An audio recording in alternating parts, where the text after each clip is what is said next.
Amnesty International issued a joint report with Human Rights Watch that found U.S. officials running the CIA's drone program in Pakistan and Yemen should be prosecuted for war crimes on Monday.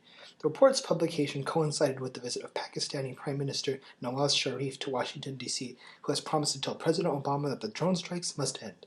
The report also stated that some drone strikes may have been legal, but the U.S. government's secrecy over the matter makes it impossible to determine so.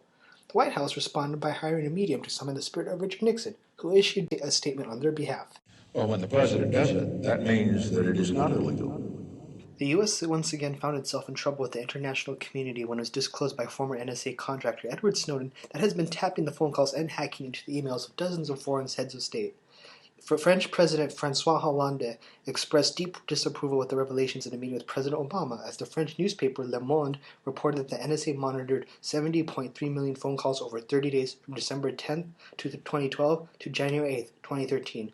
Also displeased was former Mexican President Felipe Calderón, who himself was subject of surveillance. The former president took to Twitter to express his anger, referring to Americans as gringos, and warning that the next time that he's in the bathroom at NSA headquarters, he will turn off the lights, look into the mirror, and say, La Yorna.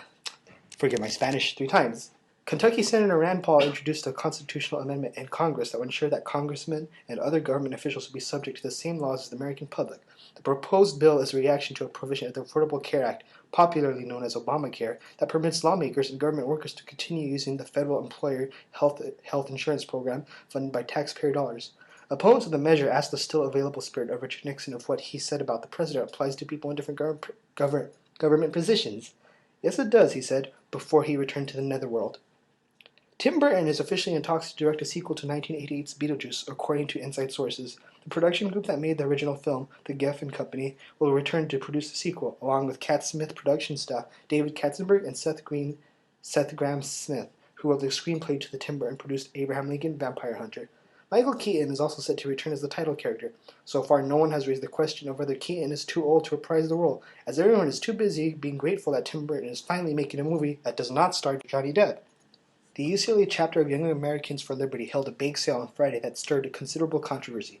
The sale in question was meant to satirize affirmative action, which the group views as a form of reverse discrimination by selling cookies at different rates for different racial groups, such as $2 for whites and 50 cents for Native Americans. Some were outraged by the event, with 40 protesters picketing the sale, displaying signs with statements such as "Rest in Peace Diversity" and "Brown Oppressed and Outraged."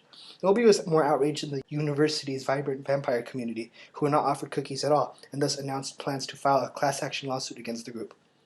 The Bruins' plans of a rematch against Stanford were put on hold yesterday after losing 42-12 against the Oregon Ducks. It was a close game at first, with the Bruins putting up a strong defense, but things went downhill after at halftime, with the Ducks gaining an unbeatable position. None were more disappointed than UCLA coach Jim Mora, who was seen after the game talking to a man with long gray hair and a Germanic accent, wearing a white lab coat, about genetic mutation and how it might be applied to something practical like football. And before we go, Spooker of the House John Boehner's name is actually pronounced Boner. I'm sorry, that's not news. That's a reminder.